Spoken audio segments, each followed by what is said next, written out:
Hyderabad metro second phase DPR final stage కు చేరుకుంది. తుది మెరుగులు దిద్దుతోంది మెట్రో. అవును ఎలాంటి సెకండ్ ఫేజ్ లో మొత్తం 116.2 కిలోమీటర్ల మేర మెట్రో రాబోతున్నట్టుగా తెలుస్తోంది. 2 రోజుల క్రిందటే ఆమోదం తెలిపారు ముఖ్యమంత్రి Revanth Reddy. Second phase project మొత్తం ఖర్చు 32,237 కోట్లు. కేంద్ర రాష్ట్ర ప్రభుత్వాల భాగస్వామ్యంతో మెట్రో సెకండ్ ఫేజ్ నిర్మాణం కాబోతున్నట్టుగా తెలుస్తోంది. ఎయిర్పోర్ట్ మెట్రో అలైన్మెంట్లో మార్పులు చేయబోతున్నట్టుగా సమాచారం. ఆరాంఘర్ బెంగళూరు హైవే కొత్త హైకోర్టు మీదుగా ఎయిర్పోర్ట్కు మెట్రో రాబోతోంది. కారిడార్ 4 నాగోల్ శంషాబాద్ వరకు 36.6 కిలోమీటర్ల మెట్రో ఉండనుంది. ఇక ఈ కారిడార్లో 1.6 కిలోమీటర్ మేర భూగర్భంలో మెట్రో రాబోతోంది. ఇక కారిడార్ 5లో రాయదుర్గ్ నుంచి కోకాపేట్ నియోపోలిస్ వరకు కూడా 11.6 కిలోమీటర్ల మేర మెట్రో రాబోతోంది. ఇక కారిడార్ 6 కింద ఎంజీబీఎస్ చంద్రాయణగుట్ట 7.5 కిలోమీటర్లు, కారిడార్ 7 కింద మియాపూర్ పటాన్చెరు 13.4 కిలోమీటర్లు, కారిడార్ 8 కింద ఎల్బీ నగర్ హయత్ నగర్ 7.1 కిలోమీటర్, అలాగే కారిడార్ 9 కింద ఎయిర్పోర్ట్ నుంచి 4th సిటీ వరకు 40 కిలోమీటర్లు 8,000 కోట్ల ఖర్చుతో నిర్మాణం కాబోతోంది. దానికి సంబంధించిన బ్రేకింగ్ న్యూస్ చూస్తున్నారు. హైదరాబాద్ మెట్రో ఎక్స్టెన్షన్కి సంబంధించి కసరత్తు చేస్తోంది మెట్రో డిపార్ట్మెంట్. ఫైనల్ స్టేజ్కు చేరుకుంది DPR. Metro second phase DPR final స్టేజ్కు చేరుకుంది. దీంతో తుది మెరుగులు దిద్దుతున్నారు అధికారులు. సెకండ్ ఫేజ్లో మొత్తం 116.2 కిలోమీటర్ల మేర మెట్రో రాబోతోంది. అప్డేట్స్ అందించేందుకు మా ప్రతినిధి మధు సిద్ధంగా ఉన్నారు. మధు, డిపిఆర్ ఎప్పుడు ఫైనల్ అవబోతోంది? ఎప్పుడు మళ్ళీ ముఖ్యమంత్రి దగ్గరికి వెళ్ళబోతోంది ఆ డిపిఆర్? ఎగ్జాక్ట్లీ, నిజంగానే మెట్రో అనేటువంటిది చాలా కీలకంగా మారింది ఈ రోజు హైదరాబాద్ మహానగరానికి. ఎందుకంటే భారీగా ట్రాఫిక్ పెరిగిపోవడము, జనాభా పెరిగిపోవడము, మొత్తం ఔటర్ రింగ్ రోడ్ పరిధిలోనే జిహెచ్ఎంసీ సరౌండింగ్ లోనే 1 కోటి జనాభా ఈ రోజు నివసిస్తున్నటువంటి సిచ్యువేషన్. వివిధ పనులతోటి, వివిధ ఉద్యోగాలతోటి ఒక ప్రాంతం నుంచి ఒక ప్రాంతానికి చాలా పెద్ద ఎత్తున ట్రావెల్ చేస్తున్నటువంటి సిచ్యువేషన్. రోడ్ పైన ట్రాఫిక్ అవుతా ఉంది, పెద్ద ఎత్తున వాహనాలు రోడ్డు పైకి వస్తా ఉన్నాయి, వేల లక్షల సంఖ్యలో వాహనాలు కొత్త కొనుగోలు జరుగుతూ ఉంది. దీనివల్ల ట్రాఫిక్ ఇబ్బంది కలగడం, గతంలో ఉమ్మడి ఆంధ్రప్రదేశ్ లో ఉన్నప్పుడు తీసుకున్నటువంటి నిర్ణయం మెట్రో కారిడార్. ఈ మెట్రో కారిడార్ తో చాలా పెద్ద ఎత్తున ట్రాఫిక్ తగ్గినప్పటికి కూడా ఈ రోజు ఇంకా ప్రజలు ఇబ్బందులు పడతా ఉన్నటువంటి సిచ్యువేషన్ ఉంది రోడ్డు పైకి రావాలంటే కూడా. సో ట్రాఫిక్ ని మరింత తగ్గించడానికి, ప్రజలకు ప్రజా రవాణా విషయంలో పొల్యూషన్ లేకుండా ఈ మెట్రోను విస్తరించాలనేటువంటి రాష్ట్ర ప్రభుత్వం నిర్ణయం తీసుకోవడం జరిగింది. సెకండ్ ఫేజ్ లో భాగంగా ఈ మొత్తానికి డిపిఆర్ సిద్ధమైంది.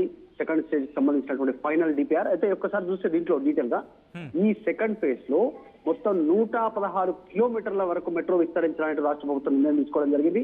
అయితే 2 రోజుల క్రితమే ఆల్రెడీ ముఖ్యమంత్రి ఓకే చేశారు. గత కొంతకాలం నుంచి దీనిపైన ఫోకస్ పెట్టారు. ఎంఐఎం కి సంబంధించినటువంటి ఓల్డ్ సిటీ పార్టీలతో ఇప్పటికే చర్చించారు. అక్కడ కూడా ఎలాంటి డిస్టర్బెన్స్ లేకుండా, ఏవైనా మాన్యుమెంట్స్ ఏమైనా ఉంటే వాటిని డిస్టర్బెన్స్ లేకుండా అక్కడ మెట్రో నిర్మాణం చేపట్టేలా అభివృద్ధికి సహకరించాలంటూ వారితో గతంలోనే మాట్లాడడం జరిగింది. సో దాదాపు క్లియర్ అయిపోయింది. సో ముందు ఆల్రెడీ చంద్రాయణగుట్ట రూట్ లో ఆల్రెడీ మెట్రో నిర్మించాలనేటువంటి నిర్ణయం తీసుకున్నప్పుడే ఎంఐఎంతో ముఖ్యమంత్రి మాట్లాడారు.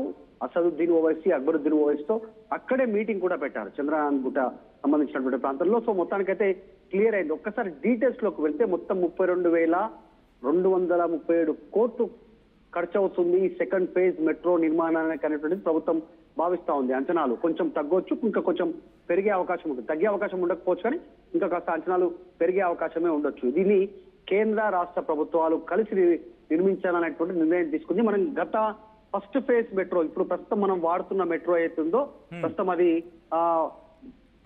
ప్రైవేట్ అండ్ గవర్నమెంట్ కి సంబంధించినటువంటి పబ్లిక్ సంబంధించినటువంటి మెట్రో నిర్మాణం జరిగింది ఎల్ఎన్టీ భాగస్వామ్యంతో. కానీ ఇది మాత్రం రాష్ట్ర ప్రభుత్వం, కేంద్ర ప్రభుత్వం 2 ప్రభుత్వాలు కలిసి నిర్మాణం చేయాలనేటువంటిది నిర్ణయం తీసుకోవడం జరిగింది. అయితే ఈ మెట్రో అలైన్మెంట్ లో కొన్ని మార్పులు చేయాలనేటువంటిది ముఖ్యమంత్రి భావించారు. గత ప్రభుత్వం తీసుకున్న నిర్ణయాలను చేంజ్ చేశారు.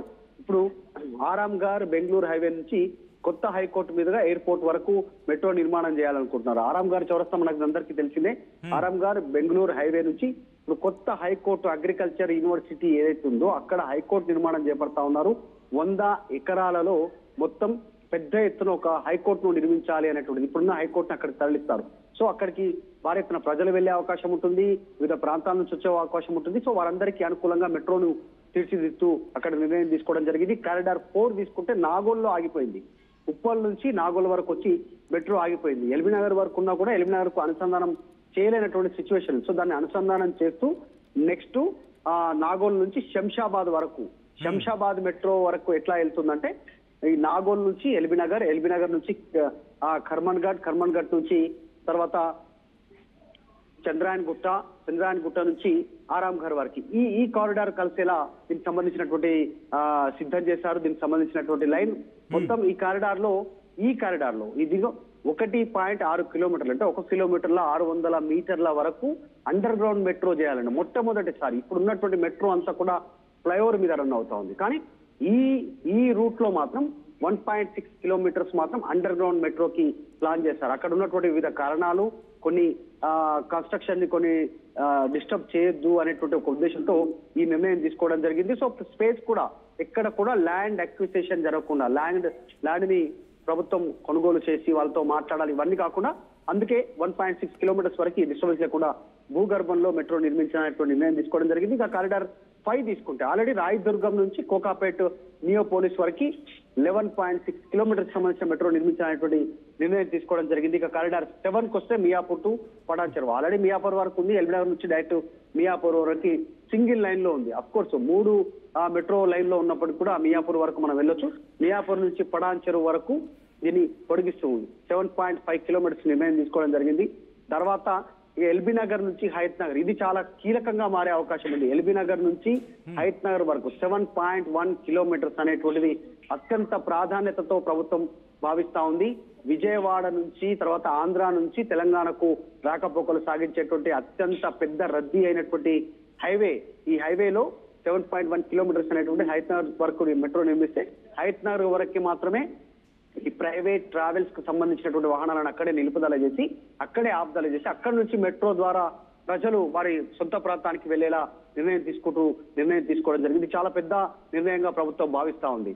సిటీలోకి ట్రాఫిక్ ఎంటర్ కాకుండా, పెద్ద బస్సులు రాకుండా. తర్వాత కారిడార్ 4 వచ్చేసి ఇది కూడా అత్యంత ప్రతిష్టాత్మకంగా భావిస్తా ఉన్నారు రేవంత్ రెడ్డి ముఖ్యమంత్రి. ఎందుకంటే 4th సిటీ అనేటువంటిది, ఫ్యూచర్ సిటీ అనేటువంటిది భావిస్తా ఉన్నారు.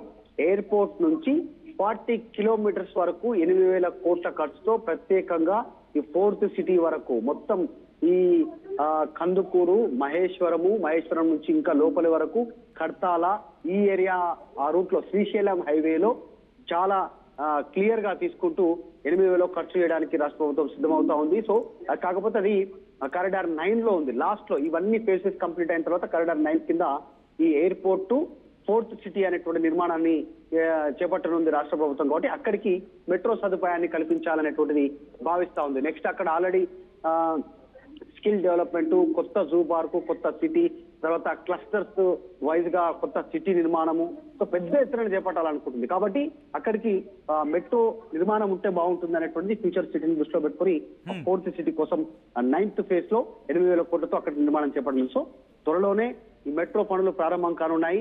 ఇప్పటికే రాష్ట్రంలో అభివృద్ధి విషయంలో ఇటు మూసి, ఇటు తర్వాత ఇటు మెట్రో సంబంధించినటువంటిది పరుగులు పెడుతూ ముందుకు పోవాలి, ఎక్కడ ఆగొద్దు అనేటువంటిది అధికారులకు ముఖ్యమంత్రి ఆదేశాలు ఇచ్చారు. సచిన్. రైట్ మధు. సో మొత్తగా అయితే మాత్రం ఫైనల్ స్టేజ్ కు చేరుకుంది Hyderabad metro second phase DPR. తుది మెరుగులు దిద్దుతోంది Hyderabad metro rail. Second phase లో మొత్తం 116.2 కిలోమీటర్ల మేర మెట్రో రాబోతోంది. 2 రోజుల క్రిందటి ఆమోదం తెలిపారు ముఖ్యమంత్రి రేవంత్. సెకండ్ ఫేజ్ ప్రాజెక్టు మొత్తం ఖర్చు 32,237 కోట్లు. కేంద్ర రాష్ట్ర ప్రభుత్వాల భాగస్వామ్యంతో మెట్రో సెకండ్ ఫేజ్ సిద్ధం కాబోతోంది. ఎయిర్పోర్ట్ మెట్రో అలైన్మెంట్లో మార్పులు చేస్తుంది ప్రభుత్వం. ఆరాంఘర్ బెంగళూరు హైవే కొత్త హైకోర్టు మీదుగా ఎయిర్పోర్ట్కు మెట్రో రైల్ అందుబాటులోకి తెచ్చేందుకు కసరత్తు చేస్తోంది. కారిడార్ 4 నాగోల్ శంషాబాద్ వరకు 36.6 కిలోమీటర్లు. ఈ కారిడార్లో 1.6 కిలోమీటర్ల మేర భూగర్భంలో నుంచి వెళ్లబోతోంది మెట్రో. ఇక కారిడార్ 5లో రాయదుర్గ కోకాపేట్ నియోపోలిస్ 11.6 కిలోమీటర్లు. కారిడార్ 6 ఎంజీబీఎస్ చాంద్రయానగుట్ట 7.5 కిలోమీటర్లు. కారిడార్ 7 మియాపూర్ పటాన్ చెరువు 13.4 కిలోమీటర్లు. Corridor 8 LB Nagar Hayat Nagar 7.1 kilometre. ఇక కారిడార్ 9 ఎయిర్పోర్ట్ 4th సిటీ 40 కిలోమీటర్ల మేర మొత్తం 8,000 కోట్ల ఖర్చుతో నిర్మితమవబోతోంది హైదరాబాద్ మెట్రో రైల్ సెకండ్ ఫేజ్కి సంబంధించి. అసలైన తొలి వెలుగు. ఫాలో వాట్సాప్ @తొలి వెలుగు official.